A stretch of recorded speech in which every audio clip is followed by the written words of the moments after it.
नमस्कार. बऱ्याचदा मी बाहेर गेल्यानंतर जेव्हा आईस्क्रीम खायला जाते तेव्हा मी फालुदा खाणार असं ठरवून जाते.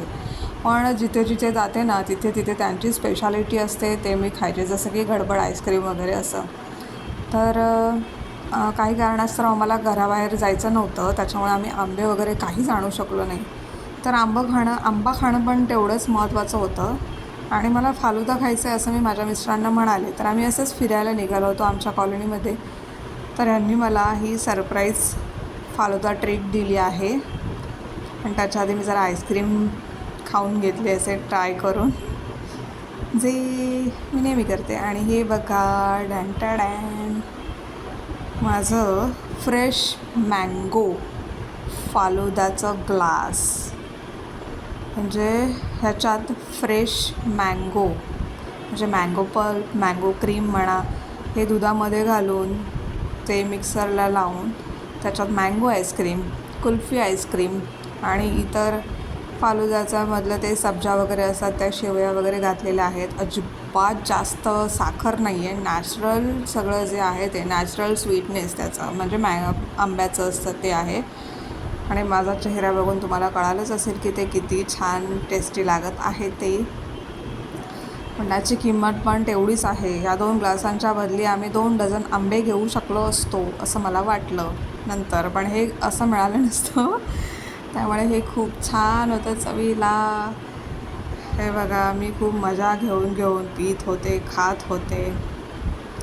खूप मस्त चवीला आहे हे.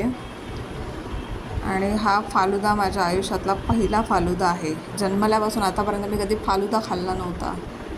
तो मी आत्ता खाते आहे, तो पण A1 फालुदा, 1 नंबर बेस्ट. आणि जेव्हा मी मिस्टरांबरोबर असते तेव्हा मला बेस्टच मिळतं सगळं.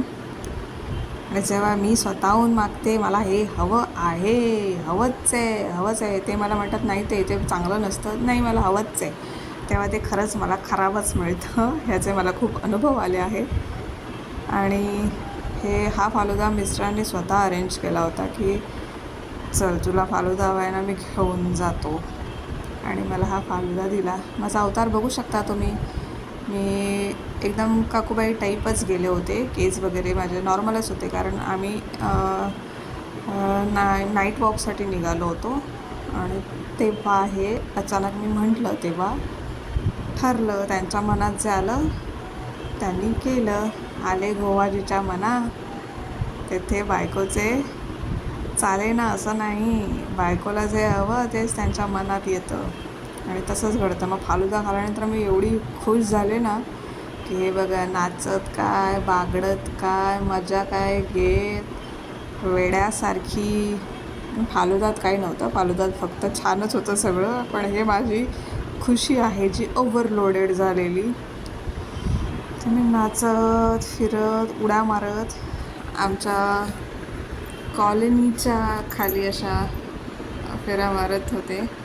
माझ्या घरी जाताना आता ऑब्व्हियसली उशीर झाला आहे, रात्रीचे 11 वाजून गेलेत. आणि मी असे चालले त्यांना सांगते आहे की खूप छान होतं, मला भारी वाटलं असं तसं.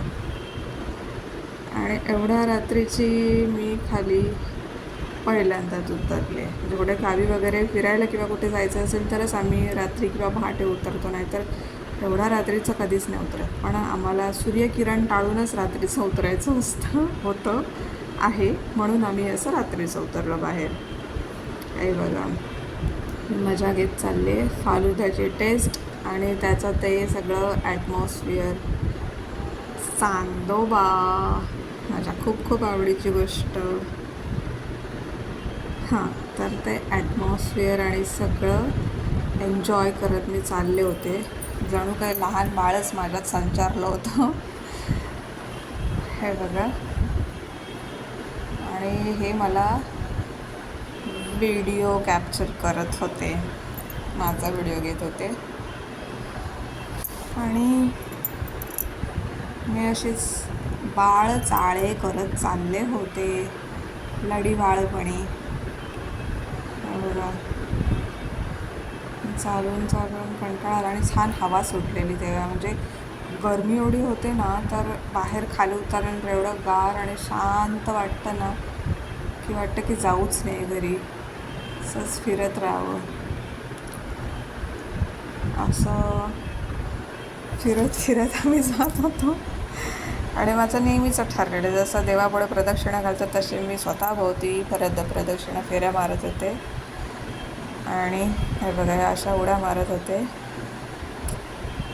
म्हणजे आम्ही लहानपणी असं चालायचो, तसं चालायचो, असं मी यांना, माझ्या मिस्टरांना सांगत होते. आणि ते पण मला दाखवत होते की ते कसं चालायचे किंवा काय ते. पण ते ऑब्वियसली व्हिडिओ करून झाल्यानंतर दाखवत होते की ते त्यांच्या मित्रांसोबत खांद्यात हात घालून अशा उड्या मारत चालायचे लहानपणी. तर आम्ही हे असं चाललो. Finally tata, bye bye, good night to all. तुम्ही पण आंबे खाल्लेच असतील या सीझनचे.